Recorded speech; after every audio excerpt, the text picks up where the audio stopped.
ನಮಸ್ಕಾರ ವೀಕ್ಷಕರೇ, welcome to ನಮಸ್ತೆ ಇಂಡಿಯಾ ಕುಕಿಂಗ್ ಚಾನಲ್. ಇವತ್ತು ನಮ್ಮ ಚಾನಲ್ನಲ್ಲಿ ಬೆಲ್ಲದ ಕೊಬ್ಬರಿ ಮಿಠಾಯಿ ಮಾಡೋದು ಹೇಗೆ ಅನ್ನೋದನ್ನು ನೋಡೋಣ.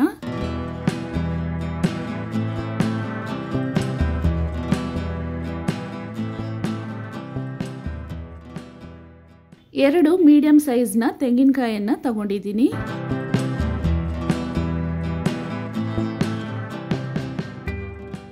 ಕಾಯನ್ನ ತುರಿದ್ಬಿಟ್ಟು ಒಂದು ಪಾತ್ರೆಯಲ್ಲಿ ಅಳತೆ ಮಾಡ್ಕೊಂಡಿದ್ದೀನಿ.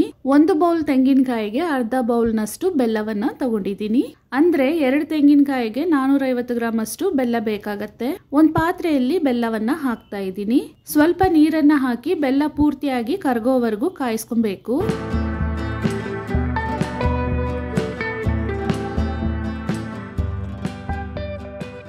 ಬೆಲ್ಲ ಇವಾಗ ಪೂರ್ತಿಯಾಗಿ ಕರಗಿದೆ. ಇದನ್ನ ಸ್ಟವ್ ಇಂದ ಇಳಿಸ್ಬಿಡ್ಬೇಕು. ಒಂದು ಕಡಾಯಿನಲ್ಲಿ ಬೆಲ್ಲದ ನೀರನ್ನ ಟೀ ಫಿಲ್ಟರ್ನ ಮೂಲಕ ಸೋಸ್ಕೊಳ್ತಾ ಇದ್ದೀನಿ. ತುರಿದಿರುವ ತೆಂಗಿನಕಾಯನ್ನ ಇದರಲ್ಲಿ ಹಾಕ್ತಾ ಇದ್ದೀನಿ. ಹಾಕ್ಬಿಟ್ಟು ಸ್ಟವ್ ಅನ್ನ ಆನ್ ಮಾಡಿ ಚೆನ್ನಾಗಿ ಮಿಕ್ಸ್ ಮಾಡಬೇಕು.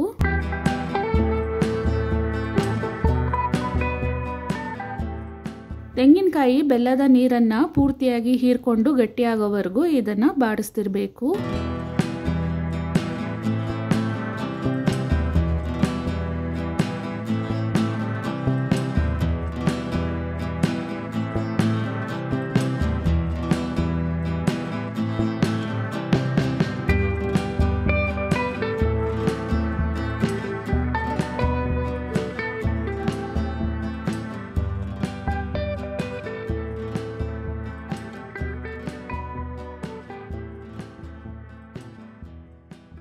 ಇವಾಗ ನೋಡಿ, ತೆಂಗಿನಕಾಯಿ ಬೆಲ್ಲದ ನೀರನ್ನ ಪೂರ್ತಿಯಾಗಿ ಹೀರ್ಕೊಂಡು ಗಟ್ಟಿ ಆಗ್ತಾ ಇದೆ.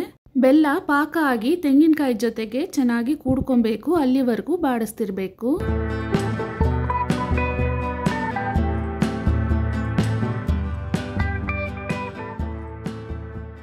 ಇವಾಗ ನೋಡಿ, ತೆಂಗಿನಕಾಯಿಯನ್ನ ಈ ರೀತಿ ಕೈಯಲ್ಲಿ ಹಿಡಿದಾಗ ಉಂಡೆ ರೀತಿ ನಿಲ್ಬೇಕು. ಈ ಹದಕ್ಕೆ ಬಂದಿದ ತಕ್ಷಣ ಸ್ಟವ್ ಅನ್ನ ಆಫ್ ಮಾಡಿ ತುಪ್ಪ ಸವರಿರುವ ಒಂದು ಮೋಲ್ಡ್ ಅಥವಾ ತಟ್ಟೆಯಲ್ಲಿ ತೆಂಗಿನಕಾಯಿಯನ್ನ ಬದಲಾಯಿಸ್ಕೊಬೇಕು.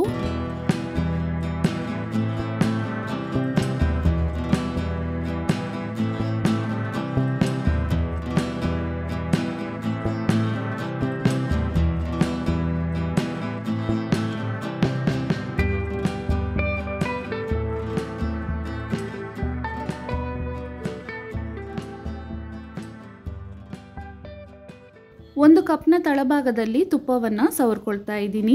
ಇದನ್ನ ಮಿಠಾಯಿಯ ಮೇಲ್ಭಾಗವನ್ನ ಸಮನಾಗಿ ಮಾಡ್ಕೊಳ್ಳೋದಿಕ್ಕೆ ಬಳಸ್ತಾ ಇದ್ದೀನಿ.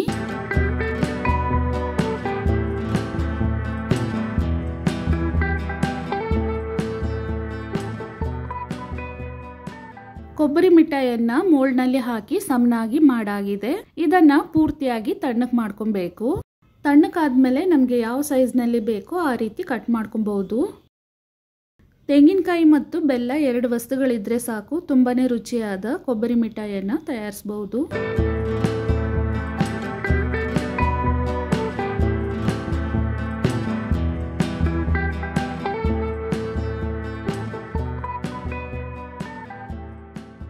ತುಂಬಾನೇ ಸುಲಭವಾದ ಬೆಲ್ಲದ ಕೊಬ್ಬರಿ ಮಿಠಾಯಿ ಇವಾಗ ತಯಾರಾಗಿದೆ.